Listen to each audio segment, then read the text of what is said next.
So my topic today, I'm going to frame it as a question. I think the program has this definitive statement of red and green is not lean. I'll pose it as a question. Is red and green really lean? And I'm not using lean as a synonym for good, but is it the most effective part of a lean management system? Because I think if we're going to build back leaner, we don't have time to waste. We don't have time to waste reacting to every up and down in our business metrics or our performance measures. We certainly don't have time to react to every red or green or every up and down.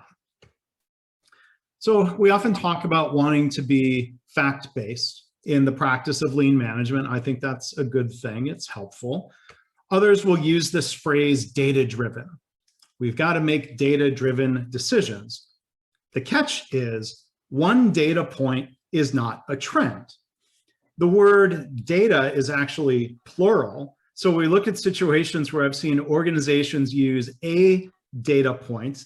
That would actually be technically called datum-driven decisions. And I would argue showing a single data point is just not helpful, or it's not helpful enough when we're trying to lead and improve and make decisions. So here's an example of something I see a lot in hospitals. You've got a whiteboard, you've got a target, 75%. The most recent data point here, 66%, literally a data point. And people often crack out the red or green markers. So in this case here, if you couldn't be bothered to do the quick math and comparison, 66% red, that's bad, that's worse than target. But now what? That's the question, right? I've seen organizations in my travels, not just healthcare, but in manufacturing. I saw a factory in Brazil a year and a half ago, and I'm not advocating for this. You can go and buy whiteboard magnet emojis. So if we want to drive home this point that red is bad, we can put up a frowny face. And I think of the hypothesis that's posed here is that feeling sad about our metric drives better performance. I'm not sure that's really the case. Because if it were, we could ramp up the emotion and that would drive more improvement. I mean, we could test that hypothesis, but I wouldn't put a lot of stock in that actually working. This is something I call management by emoji. And I think we must do better than that. So one data point is not a trend. What about two data points? Also not a trend.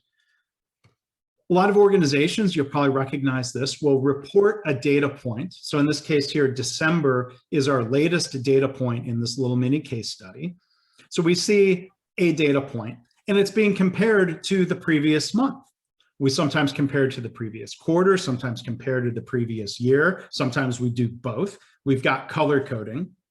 Now, as a leader, you're presented with this and you at a glance you see, well, two of the sites are red. So maybe I need to drill into those. Maybe I need to demand a root cause or an A3 or some sort of discussion, or I'm going to go visit their site. I don't know if that is really a good data-driven decision. Sometimes organizations will label a trend that I would say, well, with a little bit of statistical rigor, this up-down arrow that's quite simply saying, is this last data point higher or lower than the month before?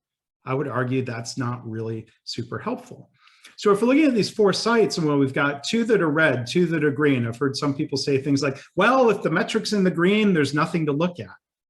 Is that really true? You might notice, oh, wait, sites 3 and 4, ooh, their target is lower. How did that slip through? That's coloring literally the red or the green.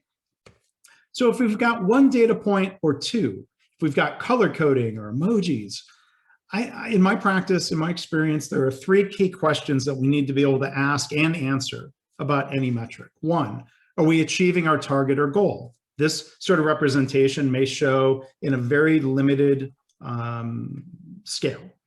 We need to answer that question over time.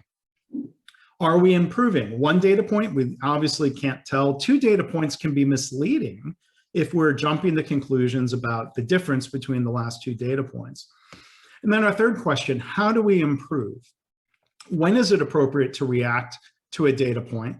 And when do we need to take a step back and be a little bit more systematic in terms of looking at data over time. Okay, well, how about more numbers? A lot of organizations will list out numbers and sometimes call this a bowling chart. I grew up bowling a lot as a kid. I don't remember ever color coding my scores each frame. Like, is 30 the target each frame? I don't know, that's subjective. But when we list out 12 numbers and color code them, I'm going to ask you to make a snap decision. Just answer this in your head. Which of these 4 sites deserves the most attention? Which deserves a root cause analysis? Which deserves drilling into? In longer versions of this talk, when I've done online polling, somebody will answer all 4. It's not equally distributed. But what rules of thumb are we going off of? Is all red bad? Is the one fluctuating from red to green bad? Which of these deserves the most attention? Hard to say. So I would propose that a method called a process behavior chart helps us answer not just my first 3 questions, but these questions. Which of these numbers, if any, suggest that the system has actually changed significantly?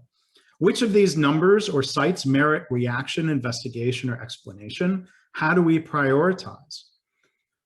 One thing that's very helpful, and friends of mine in the British National Health Service who use this method called process behavior charts, use a hashtag online, plot the dots. You can go look for that. And plot the dots is also really good advice, because we need to help detect the difference between signal and noise in our data.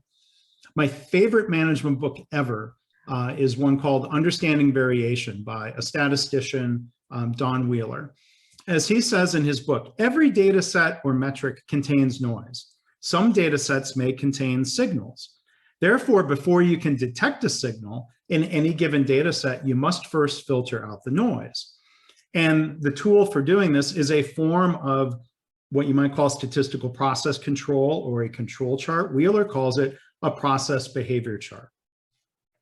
So we not only plot the dots, you can see the data in blue. For a baseline time frame, we calculate and plot an average, and we also calculate and plot something called the lower and upper limits. So in this example, for this baseline time frame, all of these data points are noise.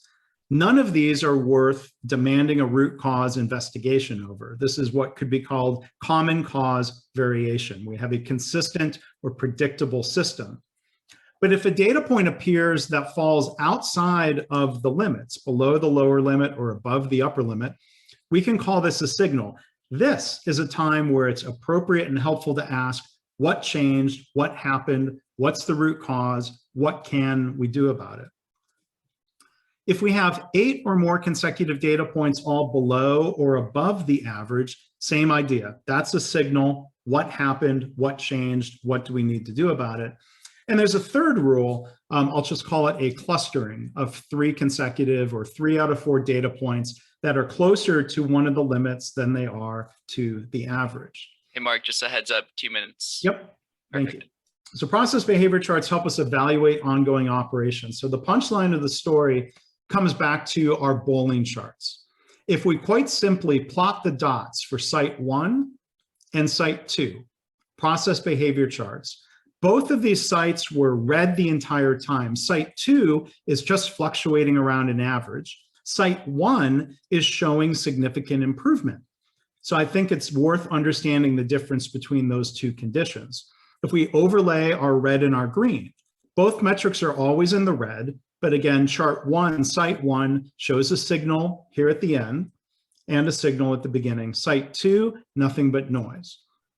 If we look at sites 3 and 4, the site that was always green, when people often say, well, if it's all green, there's nothing to see here. Let's compare sites 3 and 4, overlay the red and the green.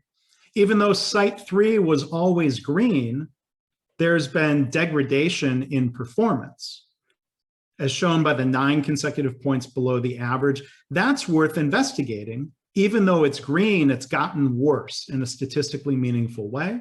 Site 4, nothing but noise. It's fluctuating not just around the average, but it's fluctuating between red and green. And we want to make sure we're not reacting to the red and green, but instead react to statistical signals. So to answer our three questions. Are we achieving our target or goal? Are we improving? And how do we improve? You see the chart here on the upper left. This is the time to not react to a particular data point, but instead step back, do an A3, do a Lean Six Sigma project, be systematic. In the case here, yes, do react. These last two data points, we're not reacting because they're red, we're reacting because they're below the lower limit. In fact, not reacting to this data point may have led to further degradation in the system.